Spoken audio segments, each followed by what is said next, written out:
గురూపదేశ రత్నమాల ఉచ్చిష్టము.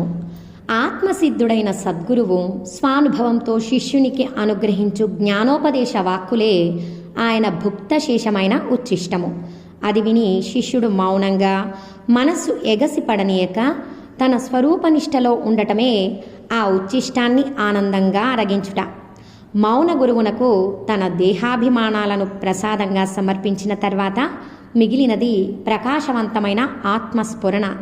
దానిని హృదయంలో అనుభవించటమే గురుప్రసాదాన్ని శిష్యుడు భుజించుట. ఆత్మస్థితులై జీవించే జ్ఞానులు ఈ భువిలో జీవించి ఉండటమే ఈ లోకానికి లభించిన ఈశ్వర ప్రసాదమని పూర్వులు అనేవారు. జ్ఞానుల జీవితమే పాపాలన్నింటినీ పోగొట్టగల పరమ పావనమైన ఉచ్చిష్టము. వివరణ: జ్ఞానులు ఈ భూమిపై ఉంటే చాలు, పాపాలన్నీ పోతాయి. ఇక వారు మాట్లాడవలసినది కానీ ఉపదేశించవలసినది కానీ ఏదీ లేదు, వాటి అవసరమూ లేదు. గురూపదేశ రత్నమాల గురు పూజ. తనను అనుగ్రహించిన సద్గురువుకి దాసుడైన ఉత్తమ శిష్యుడు చేసే సేవలు భార్య భర్తకి చేసే సేవల వలె ఉంటాయి. ఉన్నది 40 అనుబంధంలోని 39వ శ్లోక భావం గురువుల వద్ద అద్వైతం కూడదని ఉపదేశం. సద్గురువులు నిర్మల జ్ఞాన జ్యోతి వంటివారు. ఆ గురు పాదాలే తనకి సకలము అని ఎవరు శరణు వేడుతారో ఆ శిష్యులకి గురువు అనుగ్రహం వలన చిత్తశుద్ధి కలిగి జ్ఞానసిద్ధి కలుగుతుంది. సద్గురు పాదాలే తమకు గతి అని జీవించే శిష్యులకు భక్తి పెంపొందుతూనే ఉంటుంది. అట్లాగా కలిగిన గురుభక్తి ఆత్మజ్ఞానమై ప్రపంచ భోగాలపై గల అన్ని వ్యామోహాలను దహించివేస్తుంది. కరుణాసముద్రుడైన శ్రీకృష్ణ భగవానుడు మనకి ఆయనకి మధ్య అర్జునునుంచుకొని అతనికి చెప్పే నెపంతో మనకిచ్చిన ఉపదేశం ఇదే: నీవు నన్ను పొందినట్లయితే పాప పుణ్యాలనే కర్మ బంధాల నుండి నిన్ను విముక్తుని చేస్తాను, తెలుసుకో అని అభయమిచ్చి తననే అనగా ఆత్మనే ఆశ్రయించమని బోధించారు. సద్గురు చరణాలను పూజించే భక్తి నిజమైన మంత్రం. అది తలెత్తే వాసనలని నాశనం చేసి బ్రహ్మజ్ఞానాన్ని కలుగజేస్తుంది.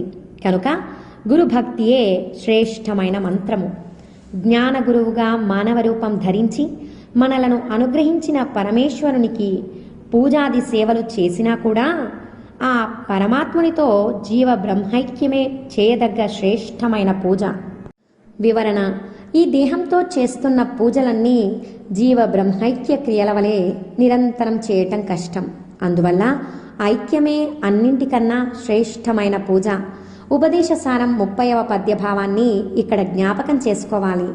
శిష్యుడని, గురువని, జీవుడని, శివుడని ద్వైత బుద్ధిని అహంకారం కలగజేస్తుంది.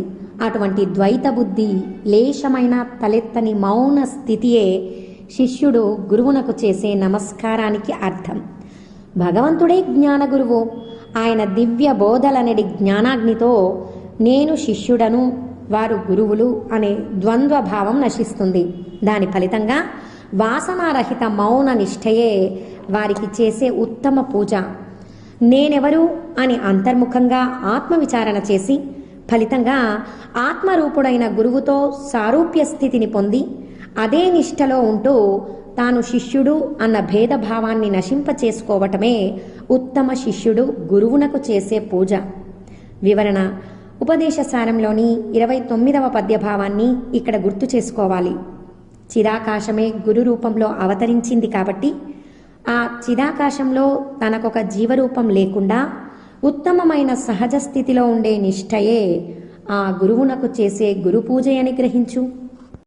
అహం, ఇదం అనేవి ఒకదానితోనొకటి బద్ధమై కనిపించే ఈ జగత్తంతా తన గురుస్వరూపమే అనే శిష్టాచార దృష్టే ఉత్తమ శిష్యుడు తన సద్గురువుకు చేయతగ్గ గురు పూజ. దేహమే నేను అనే అహంభావమును మంచుగడ్డ ఆత్మరూపమైన గురురూప సాగరంలో కరిగి ఏకమైపోవటమే ఉత్తమమైన గురు పూజ. గురువుల అఖండాకార స్థితిని పరిచ్ఛిన్నం చేసే అనగా అనేక జీవరాశులుగా చూడబడే అహంకార దోష దృష్టి కలగకుండా ఉండటమే సమతల భూమిపై కొండ వంటి గురువునకు చేసే శ్రేష్టమైన పూజ. తనువును, ధనమును, ప్రాణాన్ని సద్గురువుకు సమర్పించిన తర్వాత వాటిని మళ్ళీ నేను, నాది అని అభిమానిస్తే అది దత్తాపహారం, అనగా ఇచ్చిన దానిని తిరిగి అపహరించటం. అది నింద్యము. ఆ నింద నుండి తప్పించుకొనటమే గురుపూజ. వివరణ: అహంకార నాశమే సంపూర్ణ సమర్పణా సిద్ధి అని భావము. రగులుతున్న తాపత్రయాన్ని చల్లార్చిన సద్గురువుల పాదఛాయను, అనగా ఆత్మను వీడి భోగాలనబడే మండుటెడారిలో తిరిగి అల్లాడే మనశ్చేష్టలు పోయి ఆత్మనిష్టలో ఉండటమే గురుపాద పద్మాలకు చేసే ఉత్తమమైన పూజ. మనోరూపంలో పరిగెడుతున్న అహంభావాన్ని నేనెవరు అని వెతకి హృదయంలో మునిగి ఉండటం ఒక్కటే మనోతీతమైన సద్గురు పాదాలను అర్చించటం. జడమైన శరీరంతో ముడిపడి ఉన్న అహంభావం చైతన్యం వలె నటిస్తూ వంచిస్తుంది. అటువంటి అంధకారం మనలో వ్యాపించకుండా మెలకువతో ఉండటమే సద్గురువుల పాదకమలాలకు చేయతగిన పూజ. ఓం నమో భగవతే శ్రీరమణాయ.